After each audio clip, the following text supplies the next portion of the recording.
My wife thought I was asleep when she slipped out of bed at 6 a.m., dressed far too elegantly for a quick errand. But I didn't move, didn't speak, didn't let her know I was awake. Because 2 nights earlier I discovered something that turned my blood into ice. $200 million. My inheritance. My life's work. My security. Gone. Vanished from my main account as if it had never existed. Hi everyone. My name is Cole Maddox, and this is the story of the morning I realized my wife wasn't just cheating on me, she was trying to replace me. When she left the house, I waited 5 minutes, grabbed my keys and followed. She wasn't careful. She didn't look back. She never imagined I would question her. Why would she? For years she played the part perfectly, loyal, supportive, loving. The flawless mask. But the moment she transferred my money, she became careless, greedy. She arrived at a luxury high-rise downtown, stepping out of her car with a man I recognized instantly, her business consultant. They walked into the Penthouse showroom laughing, her hand on his arm, his hand on the small of her back. I stayed out of sight. Through the glass, I watched her gesture proudly, like she already owned the place. Then I saw the real moment, the one that burned itself into my memory forever. She opened her phone, turned the screen toward him, and whispered, "It's done. The account is empty. He'll never know." He kissed her. She smiled. But her smile vanished seconds later, replaced by confusion, then dread. She stared at the screen again, tapping, refreshing, panicking. Because the number staring back at her wasn't $200 million. It was $0. And I was the reason why. She froze in the middle of the Penthouse showroom, the sales agent mid-sentence, the lover grinning beside her, completely unaware that her entire plan had just detonated in her hands. Her face drained of color.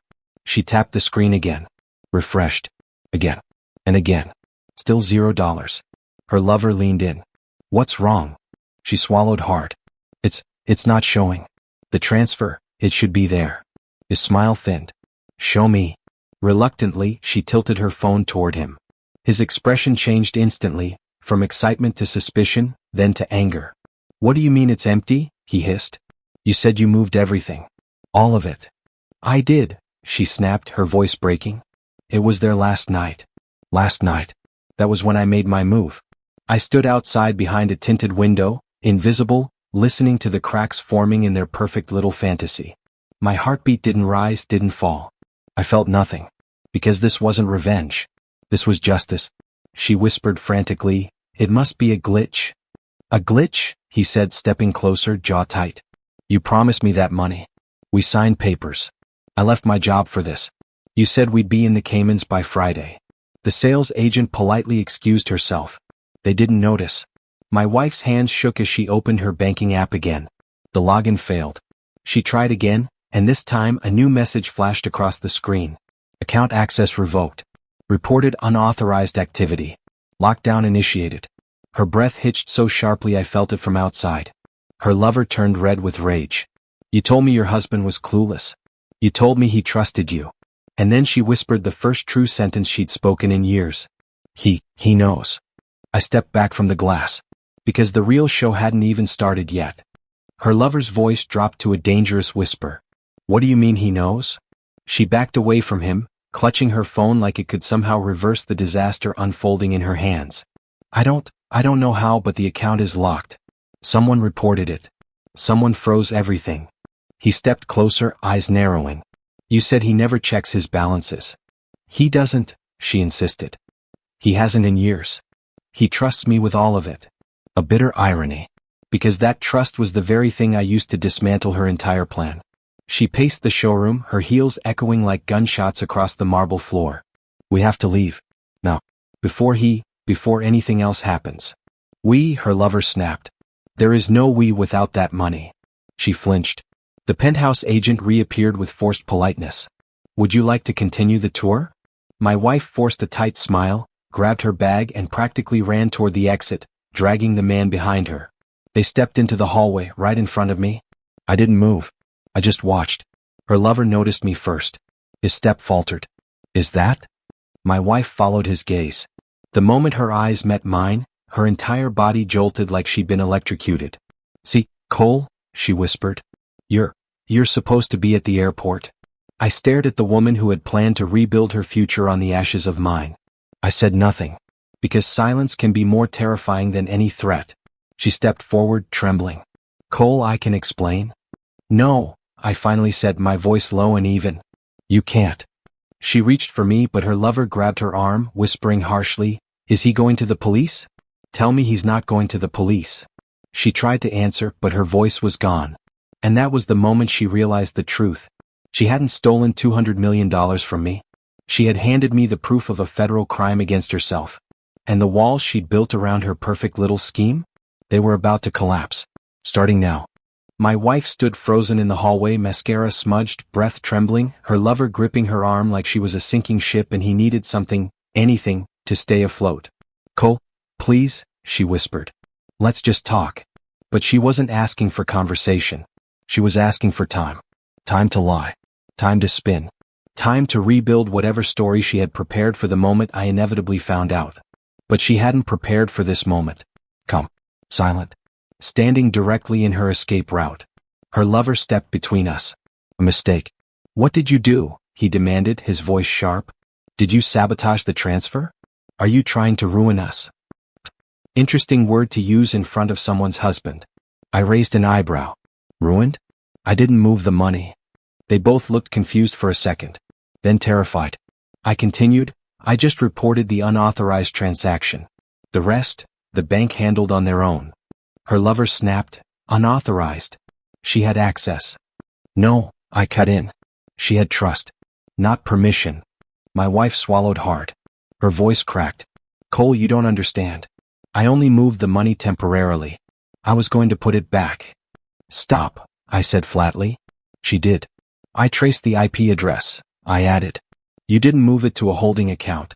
You moved it offshore. Under a fake name. Her lover stiffened. That detail wasn't supposed to be spoken aloud. I took a step closer. I'm curious, I said quietly. Would you have even told him? Or were you planning to run with the money alone? The way she flinched. The way he turned to look at her. That told me everything. His grip loosened. You said, you promised the account was yours after the transfer. You told me you'd already filed to dissolve the marriage. She panicked. I was going to. I just needed. But her voice drowned under something louder. The sound of a door opening down the hall. 2 men in suits stepped out. My men. Private investigators I'd hired the moment I noticed missing funds. Her lover's face went white. My wife stumbled back. One of the men approached me. Mr. Maddox, we have everything. Full evidence. Full timeline. It's airtight. Her lover swore under his breath. My wife whispered, Cole, what is this? I finally answered. Phase 1. Because she had planned phases for me. But she never considered mine. And I wasn't finished. Not even close. The hallway fell silent. My wife's lover stepped back slowly, hands raised as if he were facing a weapon instead of the consequences he helped design. My investigators didn't touch them. They didn't need to. Their presence alone was enough to make guilt crawl up the walls. My wife's voice broke first. Cole, please. We can fix this. Just tell them to leave. Fix this. As if she hadn't spent months building a life designed to erase mine. I looked at her, really looked, and for the first time I saw what I had refused to see. She wasn't in love with him. She wasn't even in love with freedom. She was in love with money. And she thought $200 million would let her start over without me. Her lover grabbed her wrist. Is he bluffing? Tell me he's bluffing. My wife didn't answer. Because she saw the folder in my investigator's hand, thick, organized, time-stamped, the kind of file prosecutors dream about. One investigator spoke calmly. Mr. Maddox, we traced all offshore attempts. The Cayman account was registered under a false identity used by your wife 3 months ago. Fraud. Grand larceny. Conspiracy. Her lover let go of her wrist as if it burned. My wife's knees buckled. Cole. I wasn't going to run with it. I swear. I just needed a head start. I was scared. I tilted my head. Scared of what? Her lips parted, but no words formed. Because the truth was simple. She wasn't scared of losing me. She was scared I'd catch her before she could disappear. Her lover snapped. So what now? You gonna press charges? Ruin her life. I stepped closer until he had to tilt his chin up to meet my eyes. Her life. I said quietly. She tried to erase mine. He opened his mouth to argue. But then the elevator dinged behind us. 2 uniformed officers stepped out. Not summoned by anger. Summoned by documentation. My wife gasped. Cole, you called the police? I looked at her, calm and steady. No, I said. I called them last night. Her lover swore.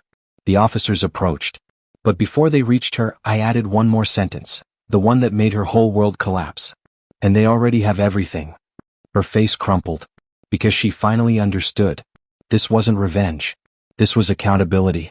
And the man she underestimated the most was the one holding the truth. The officers didn't speak at first. They simply walked past me and approached my wife, who backed away as if the floor had started tilting beneath her. Ma'am, one officer said calmly, we need to ask you a few questions regarding financial activity flagged by your bank. Her lover tensed. Financial activity? She didn't do anything illegal. This is a misunderstanding. The officer glanced at him. Sir, were you involved in transferring funds out of Mr. Maddox's personal accounts? He froze. My wife panicked. No. He wasn't involved, he didn't know anything. I almost laughed. The sudden loyalty, right when it was useless. Her lover snapped, I'm not going down for this. She told me the money was hers. She told me her husband signed everything over. The betrayal hit fast, desperate, predictable. I turned slightly. So she lied to you too. Her lover pointed at her. I didn't steal anything. She used your signatures. She planned the whole thing. Ask her. My investigators exchanged a knowing glance. Emma's world was collapsing exactly the way she designed mine to. The officer held out a printed sheet, my forged signature. Ma'am, is this your husband's handwriting? She stared at the document like it was a loaded gun. I can explain. But explanations don't matter when evidence already speaks. The officer continued, multiple offshore attempts, transfer codes traced to your devices, falsified identity documents. Her breathing hitched. Cole, please. Let's go somewhere private. We can talk. You don't have to do this. I met her eyes. Eyes I once trusted. Eyes that had memorized my passwords, my habits, my weaknesses. You already did this, I said quietly. I'm just finishing what you started. Her lover scoffed. He's done with you. Just admit it. You tried to take everything. And you helped, I reminded him. He paled. One officer took out handcuffs. My wife stepped back, voice cracking. Cole stopped them. Don't let this happen. I made a mistake. No, I said calmly. You made a choice. The officers took her wrists. Her lover tried to run. He didn't make it 3 steps. As they detained him, the hallway fell silent except for her shaking breath. She looked at me one last time, searching for the man she betrayed, hoping to find softness. But all she found was clarity. Because this moment wasn't about rage. It was about truth catching up. And truth always moves faster than lies. They cuffed her lover first. He didn't resist. Didn't argue. Just kept repeating the same sentence under his breath. She said it was hers. She said it was hers. The officers guided him toward the elevator, and for a moment, the hallway felt almost weightless, like the tension had finally exhaled. But she was still there. My wife. Emma. Hands trembling. Eyes rimmed with tears she never shed for our marriage. Only for the life she expected to have without me. Cole, she whispered, barely audible. Can we please talk before they take me away? I studied her. Not with hatred. But with clarity I should have had months ago. You had months to talk, I said quietly. You chose planning instead. Her chin quivered. I didn't mean for it to go this far. I felt trapped. I felt like you didn't see me anymore. I stepped forward, cutting off her rehearsed confession. You weren't trapped, I said. You were impatient. She flinched. You wanted the money without the marriage.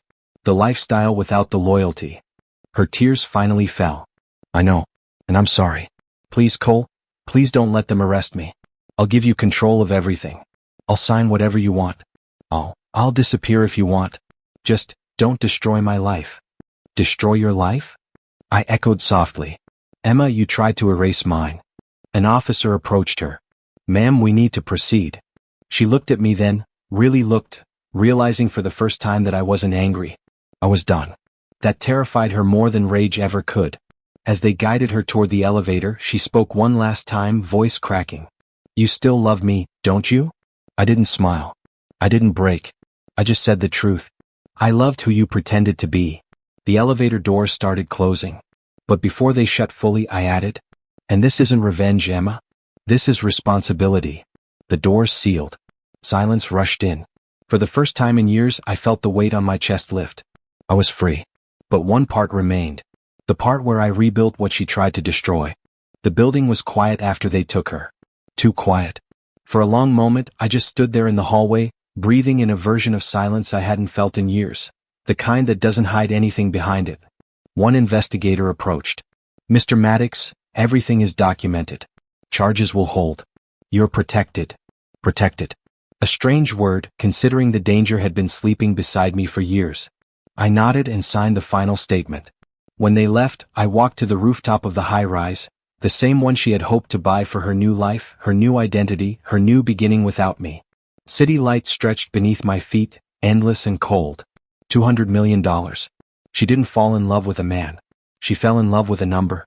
And numbers, unlike people, don't return affection. My phone buzzed. A message from the bank's fraud department. Full restoration completed. Account secured. No losses. I closed my eyes for a moment. Not out of relief. Out of gratitude, that I caught the truth before it swallowed me. By morning, Emma and her lover were processed, charged, and awaiting arraignment. Bank fraud. Identity theft. Conspiracy. Grand larceny. Attempted offshore laundering. Her lawyer called me twice, begging for leniency. I didn't answer. Not out of spite. Out of self-respect. I returned home and began removing her things from the closet, quietly, methodically, placing each item into a box. Not with anger. With acceptance. She had already left our marriage long before today. I was just catching up to the reality she created. I set the final box by the door and exhaled. I didn't lose a wife. I lost an illusion. And I gained something far more valuable than money. Freedom. Peace. Clarity. Later, as I sat at my kitchen table sipping coffee, I realized the truth that closed the chapter for good. She thought she'd outsmarted me. But she never understood the difference between a man blinded by love and a man awakened by betrayal.